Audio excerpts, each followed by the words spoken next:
இதுக்கு மேல நான் இந்த வீட்ல இருக்கிறதால கண்டிப்பா எல்லாருக்கும் பிரச்சனை தான் வரும். ரொம்ப வருஷத்துக்கு அப்புறம் ஒன்னா சேர்ந்திருக்கிற இந்த குடும்பத்துல என்னால எந்த பிரச்சனையும் வந்துடக்கூடாது. நான் இந்த வீட்டை விட்டு போறதுதான் எல்லாருக்கும் நல்லது. ஆனா நம்ம போனதும் திவ்யா அக்கா, அம்பிகா அம்மா, காவேரி அக்கா, மயில் அண்ணன், தாத்தா எல்லாரும் நான் சொல்லாம போயிட்டேன்னு மனசு வருத்தப்படுவாங்க. நான் இங்க இருந்து போறப்போ யாராவது பார்த்தாலும் விட மாட்டாங்க. அதனால எல்லாரும் வீட்டுல தூங்கின அப்புறம் கிளம்புறதுதான் நல்லது.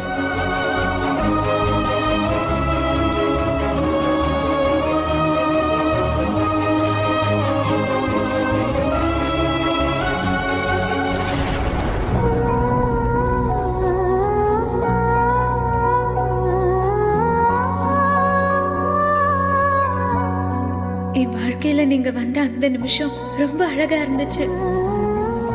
கனவுல முதலா நான் உங்களை கல்யாண கோலத்துல பார்த்தது 1000 ஜென்மம் ஆனாலும் எனக்குள்ள அப்படியே அழியாத நினைப்பா இருக்கும். என் வாழ்க்கைய காப்பாத்திக்க நான் ஓடினப்போ ஒரு தேவ தூதன் மாதிரி என்னை வந்து நீங்க காப்பாத்துனீங்க. ராஜகுமாரனா மாறி எனக்கு வாழ்க்கை கொடுத்தீங்க. என் வாழ்க்கையில நடந்த அந்த சந்தோஷமான விஷயத்துக்கு இப்போ என் கையில இருக்கிற இந்த போட்டோ மட்டும்தான் அடையாளம். அந்த நாளை நினைச்சுக்கிட்டே இதுல உங்களை பார்த்துக்கிட்டே என் கழுத்துல நீங்க கட்டின இந்த தாலியோட என் காலத்தை நான் சந்தோஷமா வாழ்ந்துருவேங்க.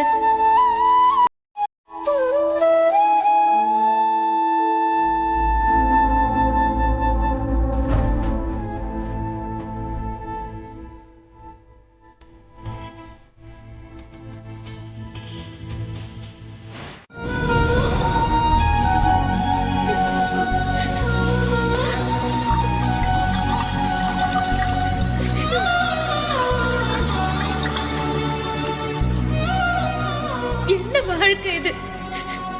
நான் யாருக்கும் எந்த கெடுதலும் நினைச்சதில்ல. ஆனா கடவுள் எனக்கு என் பெத்தவங்களோட வாழ்ற ஒரு சராசரியான வாழ்க்கைய கூட கொடுக்கல. வளர்த்தவங்களே துரோகம் பண்ணி என் வாழ்க்கைய கெடுக்க நினைச்சாங்க. இப்போ யாருமே இல்லாத அனாதையா இருக்கிற இந்த வீட்லயும் வாழ முடியாம போக வேண்டிய நிலைமை வந்துருச்சு.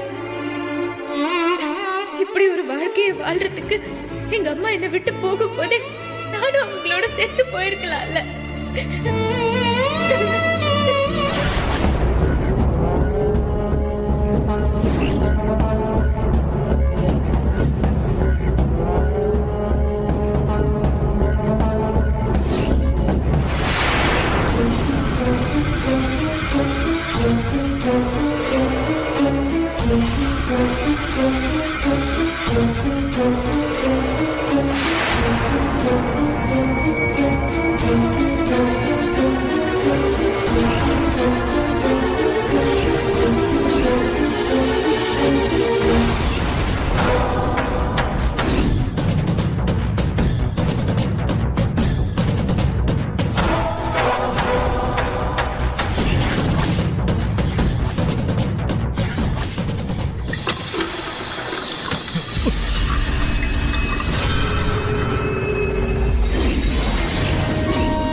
என்ன இந்த நேரத்திலே முடிச்சிட்டா?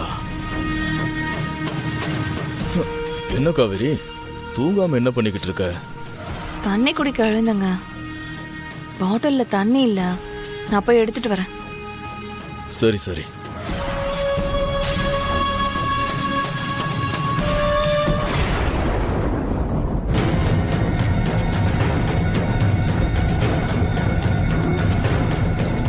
இந்த ராத்திரியில இது ரொம்ப முக்கியம்.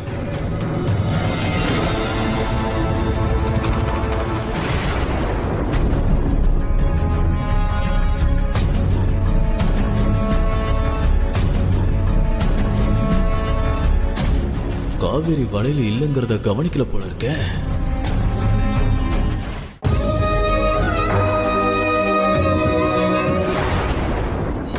மகா இந்நேரத்துல பூஜை ரூம்ல என்ன பண்ணிட்டு இருக்கா?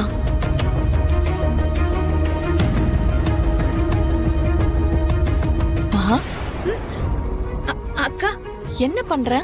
தூங்கலையா? ஆ, தண்ணி குடிக்கலான்னு வந்தேன்.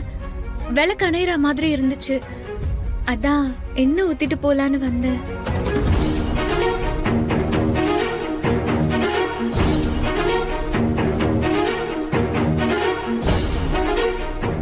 மகா, நான் உன்கிட்ட உன்னை கேட்கணும்னு நினைச்சேன். என்னக்கா? உன் முகமே சரியில்லை. நானும் பார்த்துட்டு தான் இருக்கேன். நீ ஏதோ யோசிச்சுக்கிட்டே இருக்கிற மாதிரியே இருக்கு. என்னாச்சு? ஏதாவது பிரச்சனையா? நான் எதை பத்தியும் சொல்ல முடியாத நிலைமையில இருக்கேன்க்கா. இந்த வீட்ல இருக்கவே முடியாத நிலைமையில நான் இப்போ உங்க முன்னாடி நிக்கிறேன். இது எப்படிக்கா நான் உங்ககிட்ட சொல்லுவேன்? என்னன்னு சொல்லுவேன்? மகா, நான் கேட்டதுக்கு பதில் சொல்லாம அப்படி என்ன யோசிச்சுட்டு இருக்க? ஆ, நீங்க கேக்குற மாதிரி எதுவும் இல்லக்கா. அதான் என்ன சொல்றதுன்னு தெரியாம அப்படியே நிக்கிறேன். நல்ல பொண்ணு நீ. சரி சரி, காலையில இருந்து வேலை பார்த்துட்டு இருக்கேன், போய் படு. சரிக்கா.